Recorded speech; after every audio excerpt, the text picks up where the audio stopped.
Hey folks, it's Echo here, and we finally have an update on the 7 Days to Die Storms Brewing release. This one was originally slated to release back in the fall, but now they've committed to an April 15th release for Steam Experimental, followed by a stable release on all platforms in early May. This release has a lot more in it than I was expected, and some new features that might be a little controversial. The core change for this release centers around biomes. We saw some foreshadowing to this change in the 1.0 drop when traders were associated with biomes and the questline took you through an ascending order of difficulty. In this drop, the Fun Pimps are doubling down on this concept. First, it sounds like they are going to ratchet up the difficulty as you shift across biomes. In the past, we had the radiated green guys, and they were the top of the food chain, but now once you cross a certain game stage, you'll be seeing charged blue and infernal orange zombies that will have new behaviors. There's also going to be some new biome-specific zombies like the Desert Plague Spitter. This is a mock-up art that they showed.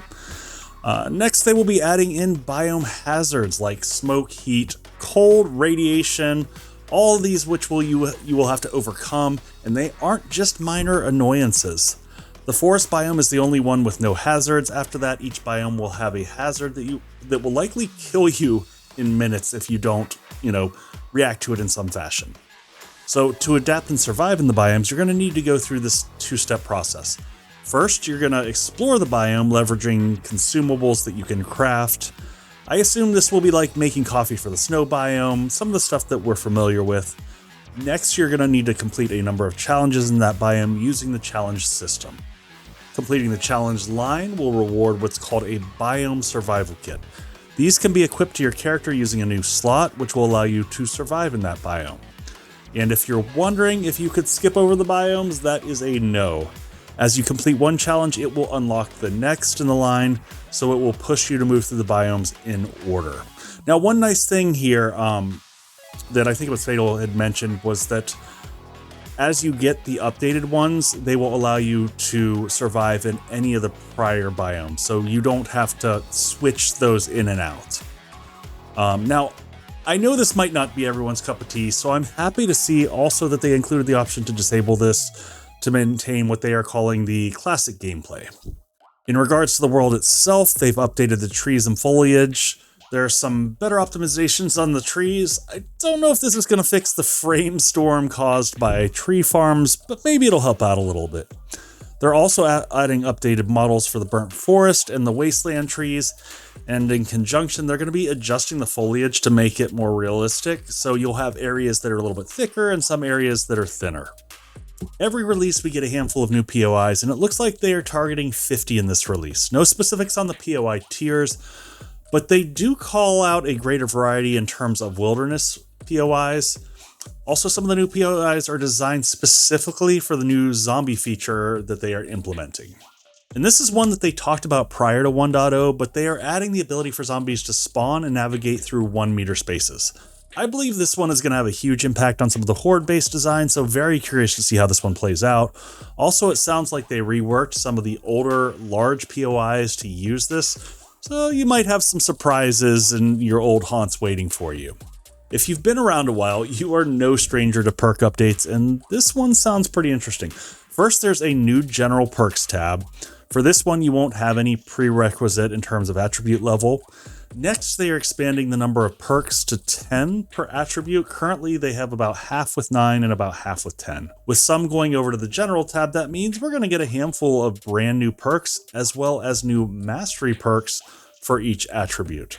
Lastly, they are making all perks have 5 levels. Right now, you have some with 3, some with 4, some with 5. The one thing they didn't talk about was if we were going to get the same number of points from leveling. With the addition of both perks and overall number of levels for each perk, you're going to have to make some decisions in terms of, where you place those. So you're going to have harder decisions when leveling. And honestly, as I think about it, I'm okay with that. As historically playing, it's been pretty easy to basically unlock everything. Also, when we're talking about leveling and perks and all that, the Sledgehammer is getting some love and will now have a book series associated with it called Sledgehammer Saga. For those of you who like the benefits of some of the armor but hated the look, there's an answer to that now. You will be able to change your look separate of what armor you are wearing. So rest in peace, Nerd Armor. I don't think we'll ever see you again outside of tutorial videos.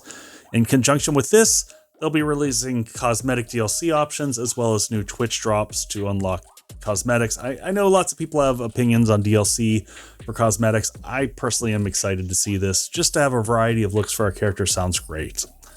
For those of you who enjoy Navezgane, it's getting an update for the new biome progression with changes to the biome boundaries and trader locations just to make it flow a little bit better. There's also going to be a new quest marker art with custom flags for each quest type, so you'll be able to tell, is this a fetch, is this a clear? Those will be evident by the flags on the map. I'm also hoping that we're going to get some more, markers in general for things like airdrops, some of the more common things that we use out there. The last two changes I have are for the console folks. In multiplayer, you will have the option to spawn near a friend when joining. And, for PC folks, you can always use the teleport command. But for console players, you had to find each other across the map, which is honestly what I did the first time I played on PC, because my friends and I didn't know the teleport commands, so we're super frustrated and went through that whole process of trying to navigate across the map while getting murdered multiple times. So good memories. And finally, one of the most anticipated changes will be for consoles to be officially able to play on dedicated servers.